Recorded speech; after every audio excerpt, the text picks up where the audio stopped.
Fala pessoal, tudo bem com vocês? No vídeo de hoje a gente vai falar sobre 10 indicadores fundamentalistas. Eu uso muito esses indicadores para fazer filtros para a minha carteira pessoal, para excluir aquelas empresas que nem valem a pena o meu tempo de estudo.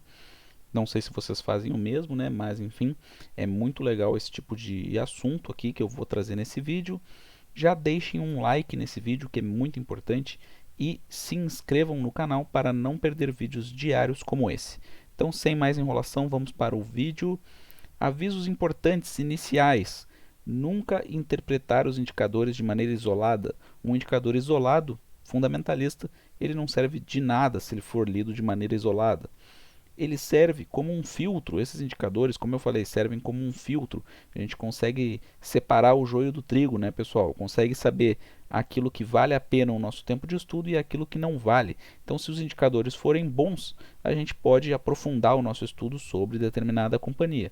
Se os indicadores forem ruins, a gente simplesmente exclui e não fica perdendo tempo, porque a gente sabe que é humanamente impossível estudar todas as companhias listadas na bolsa.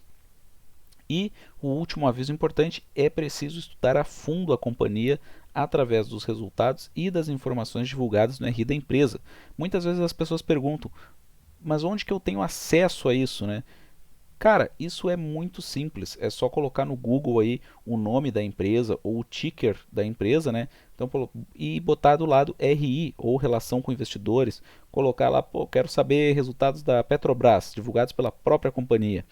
Vai lá, coloca PETR4 ou Petrobras RI, vai aparecer de cara o site de RI da empresa com todas as informações que tu precisa saber para mergulhar de cabeça na companhia e estudar, beleza? Então vamos lá, primeiro indicador, o Dividend Yield. O que é o Dividend Yield? Nada mais é do que o rendimento de dividendos. Esse indicador serve para verificar o pagamento de proventos aos acionistas nos últimos 12 meses. Então, quanto que essa empresa remunerou os acionistas nos últimos 12 meses, né, no último ano? Então, é bem simples. Então, se aquela empresa distribuiu por ação dividendos de R$ 1, né, e a ação está cotada a R$ 10, logo a gente tem um dividend yield aí de 10%, né, pessoal? Então é uma conta bem simples de fazer, é o primeiro indicador, bem básico, bem tranquilo. E aí eu já trago um exemplo aqui, Petrobras, né, PETR4, dividend yield de 17,45%, um dividend yield absurdo, muito grande. Uma situação aqui que gostaria de pontuar, já que estou falando da Petrobras, a gente está falando de empresa de commodities, né, petróleo. Commodities tem ciclos, ciclos de alta, ciclos de baixa. Então, assim como ela está pagando um dividend yield hoje aí na casa de 17%, daqui a alguns anos, quando o petróleo tiver num ciclo de baixa, é bem possível que ela possa até ter prejuízo, ou enfim, que ela dê um dividend, mesmo que ela não tenha prejuízo, que ela dê um dividend yield aí muito menor que esse, beleza, pessoal?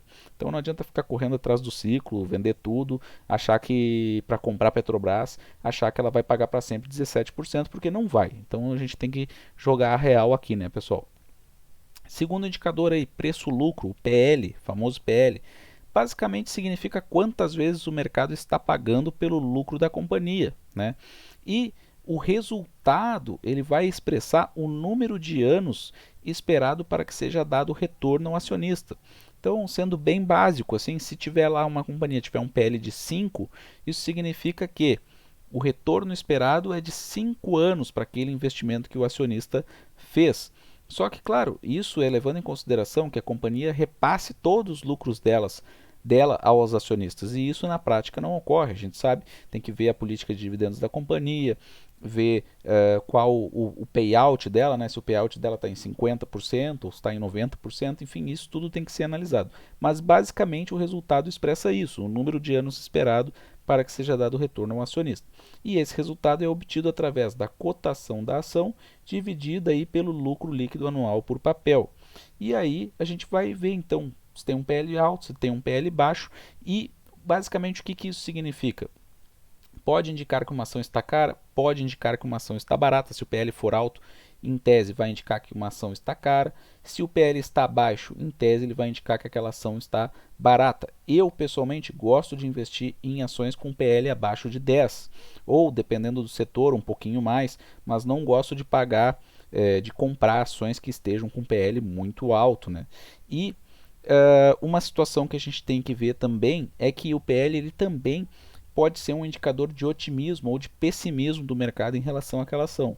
Então, um PL alto nem sempre vai ser um mau investimento, né? Eu sou mais conservador nesse sentido, como eu disse, eu gosto de ações com PL abaixo de 10, mas se uma determinada ação lá tiver um PL de 40, isso não significa por si só que é um mau investimento.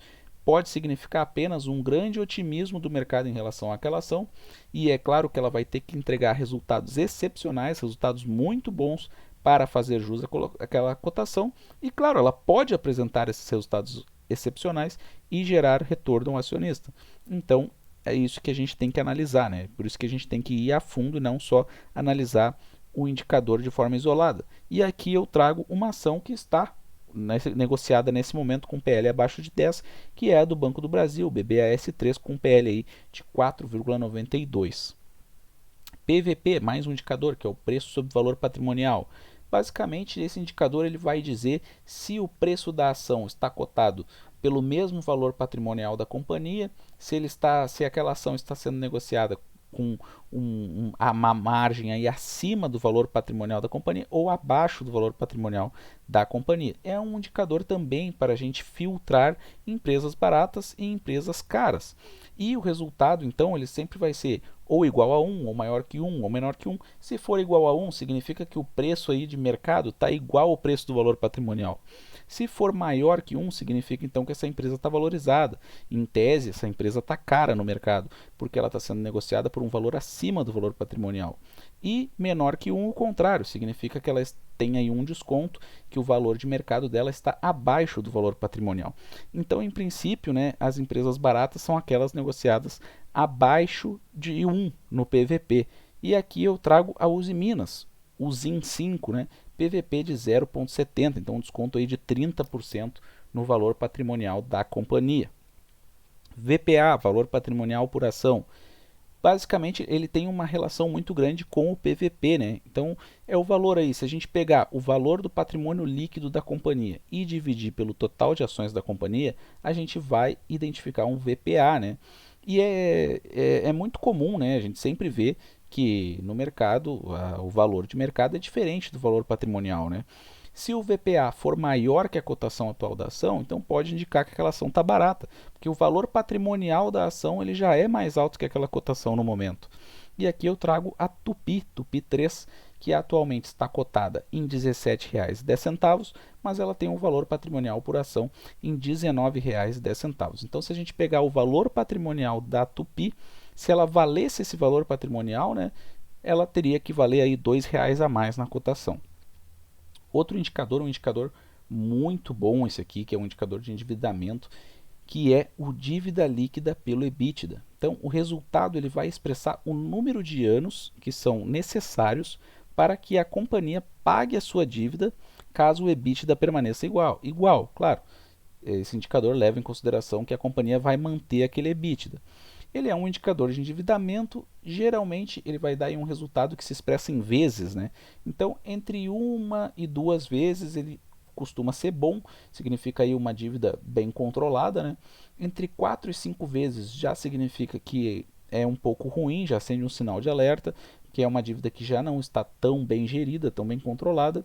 E uma situação que é bem interessante de a gente ver é quando ocorre de ter uma dívida líquida pelo EBITDA negativa, né? Então o que isso significa? Isso pode significar duas coisas, ou que pode significar uma coisa ruim e pode significar uma coisa boa. A ruim, primeiro, isso pode significar que a empresa está tendo um EBITDA negativo, e isso é muito ruim, né? É melhor ficar longe de uma empresa com EBITDA negativo. Mas na parte boa, ele pode significar o quê?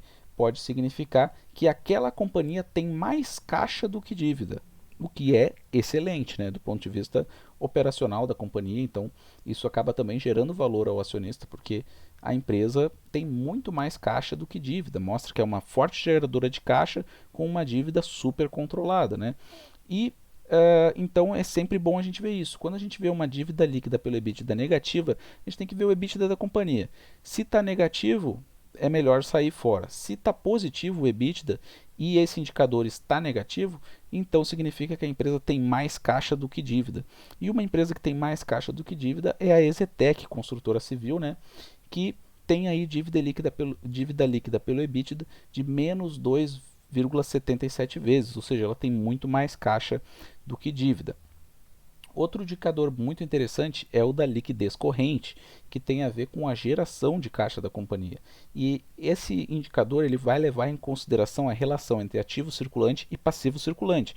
Ou seja, ele leva aí em consideração uma situação de curto prazo da companhia. No curto prazo, essa companhia ela consegue aí cumprir com os seus deveres, né, com suas obrigações, e aí a gente vai ver se ele é maior, menor ou igual a 1, né? Se for igual a 1, significa que ela consegue cumprir, né? Mas assim, apertadamente, né? Digamos assim. Se for menor que 1, significa que ela tem um problema aí, ela não conseguiria cumprir suas obrigações no curto prazo. E se for maior que 1, então ela tem aí um caixa, né? Uma geração de caixa boa para cumprir as suas obrigações de curto prazo. Aqui uma ação que tem liquidez corrente acima de 1, aí, bem acima de 1, é a do Bradesco, BPDC4, liquidez corrente atual de 5,17. Outro indicador aqui muito importante, né, é o da margem bruta, que foca na rentabilidade da companhia. Quanto que a empresa tem de lucro após dedução de impostos, CPV, entre outras despesas, CPV, custos produtos vendidos, né, entre outras despesas. Qual que é o patamar aceitável disso? Bom, isso depende muito de setor para setor, mas eu pessoalmente gosto de ver uma margem bruta acima aí de 30%, né? Claro que a gente pode abrir mão um pouco dessas margens assim que nós consideramos aceitáveis, dependendo do setor, dependendo de outros indicadores da companhia, se a gente acredita no futuro daquela companhia. Mas, em princípio, eu gosto de filtrar aí empresas que tenham margem bruta acima de 30%. E aqui, de novo, a gente vê os bancos, né? O Banrisul, BRSR6, que na minha opinião é uma das empresas mais descontadas da bolsa nesse momento, apresenta uma margem bruta aí de 58,44%, uma margem bruta bem alta. Outro indicador aí que também foca na rentabilidade da companhia é a margem líquida, que basicamente é a razão entre lucro líquido e receita líquida após a dedução de tributos. Qual que é o patamar aceitável? Bom, de novo, depende do setor, né? Mas eu, pessoalmente, gosto de ver uma margem líquida aí acima de 15%. E uma empresa que tem uma bela margem líquida aí de 20,36%, muito por conta do setor que ela atua, porque ela tem um valor agregado bem importante aí nos seus produtos, ela tem um pricing power bem legal também, ela tem, até por ter uma boa parte aí do market share, é a Vivara, então ela tem uma bela margem líquida, Vivara, código VIVA3. Outro indicador aí bem importante, o ROI, que é o retorno sobre o patrimônio líquido da companhia. É a razão aí, o resultado, né, entre lucro líquido dividido por patrimônio líquido. E o resultado, que é o ROI, ele vai indicar então a eficiência da companhia na aplicação de recursos próprios. Eu considero o ROI bom acima de 15%, mas também considero aceitável aí entre 10% e 15%. E uma companhia que tem um excelente ROI aí nesse momento de 28,13% é a SLC Agrícola, código na bolsa aí SLCE3. E para finalizar esse vídeo aqui, outro indicador muito legal de a gente acompanhar é o ROIC, que é o retorno sobre o capital investido. A companhia ela não realiza suas atividades, seus resultados apenas com o seu próprio patrimônio líquido, né? Não, ela realiza também suas atividades, seus resultados com capital de terceiros também, com capital investido. Então, é sempre bom a gente cruzar o ROIC com outros indicadores, né? E aí, então, a gente vendo aí esse retorno sobre o capital investido, eu também considero aí bom, aceitável, entre 10% e 15%, né? Acima disso é excelente. E uma empresa aí que tem um excelente ROIC é a Engie, né? Com um ROIC aí, então, de 16,54%. Pessoal, 10 indicadores, então, aí, falei para vocês, dando exemplos de 10 empresas. Se gostaram do vídeo, se chegaram até aqui, aí é obrigatório, né? aperta aí no botãozinho vermelho aí embaixo, se inscreve no canal para não perder vídeos diários como esse, e quero saber nos comentários também o que vocês acham sobre essas empresas, sobre esses indicadores, se vocês gostam de ver outros indicadores, quais métodos vocês utilizam, beleza, pessoal? Um forte abraço a todos e até a próxima.